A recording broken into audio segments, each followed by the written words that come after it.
ফেতরা খাদ্যদ্রব্য দিবেন। এখন এই নিয়ে তো অনেক ঝামেলা চলছে। খাদ্যদ্রব্য দিবেন, এটাই তর্ক থেকে এড়ানোর জন্য, ইখতিলাফ থেকে এড়ানোর জন্য এটা উত্তম যে খাদ্য দিয়ে দিবেন। ফেতরা খাদ্যদ্রব্য দিবেন। এখন এই নিয়ে তো অনেক ঝামেলা চলছে। খাদ্যদ্রব্য দিবেন, এটাই তর্ক থেকে এড়ানোর জন্য, ইখতিলাফ থেকে এড়ানোর জন্য এটা উত্তম যে খাদ্য দিয়ে দিবেন। কি বললাম বুঝলেন? এটা উত্তম হবে। এটা কি দিয়েছে? আমার জন্য দিয়েছে। ও, দান করেছে। আল্লাহুম্মা সাল্লি আলাইহি আল্লাহুম্মা বারিক আলাইহি। দেন, আসুন, যার কাছে যা আছে তাই দেন, আল্লাহর রাস্তায় দেন। 200 টাকা একজন দিলেন, আর কেউ দিবেন তো একটু দেন। কেউ যদি দিতে চান তাহলে দিয়ে দেন 10-20 টাকা, যার কাছে যা আছে। জি, ও আসলে সবাই চাদরে দিয়েছে তো, ওই জন্য সমস্যাটা হয়েছে আর কি। চাদরে দিয়েছে, দিয়ে দেন, আল্লাহর রাস্তায় দেন। আচ্ছা, আর একজন 200 টাকা দিয়েছে। আল্লাহু আকবার। আল্লাহ তুমি এটা দানের কবুল করে নাও। ওয়ালাইকুম আসসালাম ওয়া রাহমাতুল্লাহ। তুমি আসমানে থাকো প্রভু, আমি জমিনে। তুমি আসমানে থাকো প্রভু, আমি জমিনে। তবু তোমারি প্রেমে জমে হৃদয় গহীনে। আমি তোমারি গোলাম গো, অন্য কারণা। আলিমুল গায়ব তুমি, মালিক রব্বানা। আল্লাহু আল্লাহু আল্লাহু আল্লাহ। তোমারি রহম ছাড়া বাঁচা বড় দায়। কঠিন দিনে কঠিন ক্ষণে বাঁচিয়ে রাখো গো আমায়। কত শত ভুল মাফ করে দাও, জানা কি অজানা। আমি তোমারি গোলাম গো, অন্য কারণা। একজন 1500 টাকা দিলেন। জি, আল্লাহুম্মা সাল্লি আলাইহি আল্লাহুম্মা বারিক আলাইহি। বেনামাজিকে সালাম দেওয়া যাবে কি? সালাম দিবেন, অবশ্যই সবাইকে দিবেন। সালাম কেন দিবেন না? বেনামাজিকে সালাম দিবেন। যেদিক থেকে আপনার সুবিধা হয় দিবেন, ডান দিক থেকে দেবেন। এমন একটা বিষয় জানুন যে বিষয়ে আর 5 জনের কাজ হবে। কি বললাম বুঝলেন? যে বিষয়ে সমাজে বিশৃঙ্খলা, সমাজ নোংরা আবর্জনায় ভর্তি, এই ব্যাপারগুলো জানুন। এখনো আহলে হাদিস গ্রামে যদি জিজ্ঞাসা করে টাকা দিয়ে ফেতরানা চাল দিয়ে, এটা একটা সামান্য ব্যাপার। কি বললাম বুঝলেন? আমাদের এখানে প্রশ্ন থাকতে হবে এটা যে আমার গ্রামে বন্ধন লোন চলছে, এটা কি বলুন? আমি স্বামী হিসাবে টিকে থাকতে পারবো, এইটা বলুন, তাই না? আপনি এই প্রশ্ন করুন, আমার বউ বিড়ি বাঁধে, বউ আমার আছে না তালাক হয়ে গেছে, এইটা প্রশ্ন করুন। তখন প্রশ্ন করছে না, এমনি সাধারণ ব্যাপারগুলো প্রশ্ন। আল্লাহ, যারা এখানে বসে আছি তুমি আমাদেরকে ক্ষমা করে দাও, আমিন। শাইখ, তাহলে মজলিস ভাঙার দোয়া বলে দিই। সুবহানাক আল্লাহুম্মা ওয়া বিহামদিকা আশহাদু আল্লা ইলাহা ইল্লা আনতা আস্তাগফিরুকা ওয়া আতুবু ইলাইক। আসসালামু আলাইকুম ওয়া রাহমাতুল্লাহ। টাকা, আর যেটা বিলি করে ওটার দাম 250 টাকা, হয় না? নিজে নামাজ পড়তে যায় ওই লুঙ্গিটার দাম 500, আর গরিবকে যেটা দিয়েছে ওর দাম 250 ওর ইমানের খাতরা আছে। কারণ মুহাম্মদ সাল্লাল্লাহু আলাইহি ওয়াসাল্লাম বলেছেন মোমেন সে নিজের জন্য যেটা পছন্দ করে তার অপর ভাইয়ের জন্য যেন সেটা পছন্দ করে। ও গরিব মানুষ, ওর বউকে তুমি 150 টাকা শাড়ি দিতে গেলে কেন? কে বলেছে তোমার 150 টাকা শাড়ি কিনে দিতে, 200 টাকার শাড়ি দিতে? আর তোমার বউ ঈদের দিনে শাড়ি পরেছে 4500 টাকা দামের। না, দুইজনকে দেন, ভালো মানের জিনিস দেন।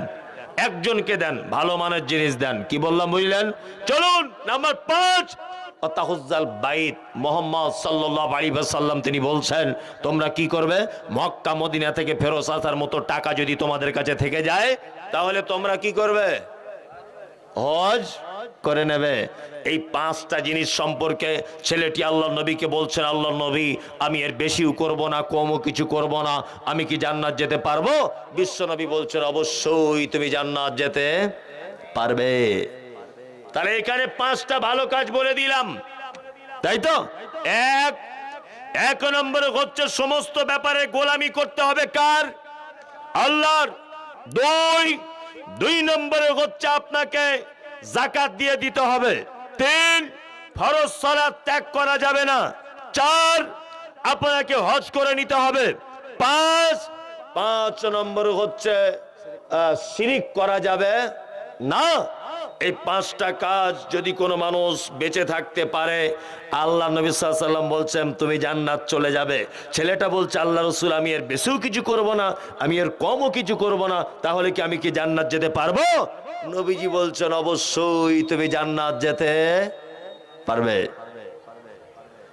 আল্লাহ সুবহানাহু ওয়া তাআলা সূরা আন-নাহল আয়াত নম্বর 97, ওই কথা বলতে বলতে এত দূর পর্যন্ত এলাম।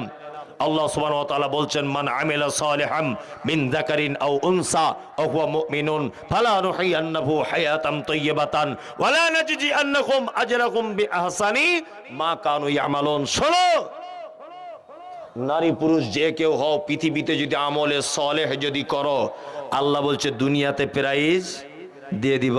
2, আখেরাতে কল্যাণ দিব। তুমি যেটা করতে তার থেকে অধিক বেশি কল্যাণ তোমার জন্য অপেক্ষা করছে, তার নাম জান্নাত। আল্লাহ তুমি আমাদের সকলকে জান্নাত কবুল করে নাও, আমিন। আমিন বলুন, আমিন। আরে এত রাত্রিতে যারা বসে আছেন আপনাদের কাছে বিনীত অনুরোধ, জান্নাত দেওয়ার সব থেকে সহজ রাস্তা হচ্ছে এই, আল্লাহ মহান রব তিনি যে মোতাবেক চলতে বলেছেন সেই মোতাবেক নিজেকে পরিচালিত করা, আর মুহাম্মদ সাল্লাল্লাহু আলাইহি ওয়াসাল্লাম যেটা আদেশ করেছেন সেটাকে মেনে নেওয়া, যেটা নিষেধ করেছেন তার থেকে দূরে থাকা। আপনার জন্য জান্নাতে যাওয়া খুব সহজ। জান্নাতে যদি যেতে চান আরো কিছু আমল আপনাকে আমি বলে দিয়ে যাই, আমলগুলো আজকে থেকে করার চেষ্টা করুন, ইনশাআল্লাহ করব। 1, আল্লাহ নবী সাল্লাল্লাহু আলাইহি ওয়াসাল্লাম বলেছেন আলহামদুলিল্লাহ তামলা আল মিজান, কিয়ামতের দিনে মিজানের পাল্লায় নেকি ওজন করা হবে। জানা আছে? নেকি ওজন করা হবে। নেকি কিন্তু কাউন্টিং করা হবে না, অর্থাৎ গোনা হবে না। কি করা হবে? ওজন করা হবে। আল্লাহ নবী সাল্লাল্লাহু আলাইহি ওয়াসাল্লাম বলেছেন আলহামদুলিল্লাহ তামলা আল মিজান, কেউ যদি দিনে রাতের কিছু অংশে যদি বলে আলহামদুলিল্লাহ তাহলে মিজানের পাল্লার নেকির দিকটা অর্ধেক ভারী করে দেওয়া হবে। আল্লাহু আকবার, আল্লাহু আকবার। এই আলহামদুলিল্লাহ বলার সময় হয়, কেউ জিজ্ঞাসা করছে ভাই কেমন আছেন, তা তখন সেই লোকটা বলছে আপনার দুয়াতে আল্লাহর রহমতে ভালো আছি। বুঝে না? আমি আজকেই ওখানে একজন আমাকে যেতে যেতে জিজ্ঞাসা করছে, আমি বলছি সালাম করেছে ভালো আছেন ভাই, তা বলছে হুজুর আপনার দুয়াতে আল্লাহর রহমতে ভালো আছি। তো ওকে আমি চিনি? জীবনে ওর জন্য দোয়া করতে গেছি? সত্যিই তো ওকে আমি চিনি না। তার মানে এই কথাটা বলা ঠিক নয়। কেউ জিজ্ঞাসা করছে ভাই কেমন আছেন, ডাইরেক্ট বলুন আলহামদুলিল্লাহ, আলহামদুলিল্লাহ, ডাইরেক্ট বলে দেন, এতটুকুই, এছাড়া আর কিছু নয়। পানি পান করার পরে কি বলতে হয়? আলহামদুলিল্লাহ। আপনি ভালো একটা জিনিস খাচ্ছেন, খুব স্বাদ, মাংসটা খুব টেস্ট, ফলটা খুব টেস্টফুল, কি বলবেন? আলহামদুলিল্লাহ। ভাত খাচ্ছেন, ডালটা খুব সুন্দর হয়েছে, তরকারিটা 1-2 লোকমা করে গালে দিচ্ছেন, আর কি বলবেন? আলহামদুলিল্লাহ। মুহাম্মদ সাল্লাল্লাহু আলাইহি ওয়াসাল্লাম তিনি বলছেন, কোন মানুষ যদি দিনে রাতের কিছু অংশে আলহামদুলিল্লাহ নামক শব্দটা যদি বলে, তাহলে মিজানের পাল্লার নেকির দিকটা অর্ধেক ভারী করে দেওয়া হবে। চলুন, আল্লাহ নবী সাল্লাল্লাহু আলাইহি ওয়াসাল্লাম তারপরে বলছেন, সুবহানাল্লাহ ওয়াল হামদুলিল্লাহ তামলাআন ওয়া তামলাআন লিমা বাইনাস সামাওয়াতি ওয়াল আরদ। কেউ যদি সুবহানাল্লাহ আলহামদুলিল্লাহ মিলিয়ে যদি কিছু সময় বলে, তাহলে বাইনাস সামাওয়াতি ওয়াল আরদ, আসমান এবং জমিন, তার মধ্যখানে যা কিছু আছে আল্লাহ ইচ্ছা করলে নেকিতে ভরপুর করে দিতে পারে। সুবহানাল্লাহি ওয়া বিহামদিহি সুবহানাল্লাহিল আযীম। মুখস্থ আছে? মাঝে সাঝে বলবেন। দরিয়ার ফেনা সম পরিমাণ পাপ থাকলেও আল্লাহ ক্ষমা করে দিবে, তবে কাবিরা পাপ হলে তওবা করা লাগবে। সাগীরা পাপ, ছোট যে পাপের ব্যাপারে কোরআন এবং হাদিসে সাজা ঘোষণা করা নাই, কোনো কাফফারা ঘোষণা করা নাই, কোন রকমের সাইজ করবে একটা মানুষকে এটা ঘোষণা করা নাই। অনলি ফর শুধুমাত্র সাধারণ পাপ, তার জন্য মারাত্মক কোনো গুনাহ নির্দিষ্ট ভাবে নেই। এটা হচ্ছে সাগীরা পাপ। কাবিরা হচ্ছে ওই পাপ যে পাপের জন্য আল্লাহ সুবহানাহু ওয়া তাআলা আযাব, সাজা এবং হদ নির্দিষ্ট করে দিয়েছেন, তার জন্য কাফফারা নির্দিষ্ট করেছেন। এটা হচ্ছে কাবিরা পাপ। যারা চলেই তো যাচ্ছেন, মসজিদ ভেঙে গেল, আপনাদের কাছে বিনীত অনুরোধ, এটা একটা কবরস্থান, পৃথিবীর শেষ যে জায়গা, আপনাকে যেখানে গিয়ে রাতে ঘুমাতে হবে, যে জায়গাতে আপনার পরীক্ষার রুম অর্থাৎ কবর, সেই জায়গার জন্য এই জলসাটা ডাকা হয়েছে। বিনীত অনুরোধ, চলে যাওয়ার আগে আপনারা কিছু অন্তত পক্ষে ওই চাদর নিয়ে গেছে, চাদরটাই দেন। এমনিতে চলে যান না। কি বললাম বুঝলেন? এমনিতে চলে যান না, অবশ্যই ওই চাদরে সকলে দিয়ে যান। এই চাদরওয়ালা, তুমি এই দিকে কেন আসছো? ওই দিকটায় যেতে হবে।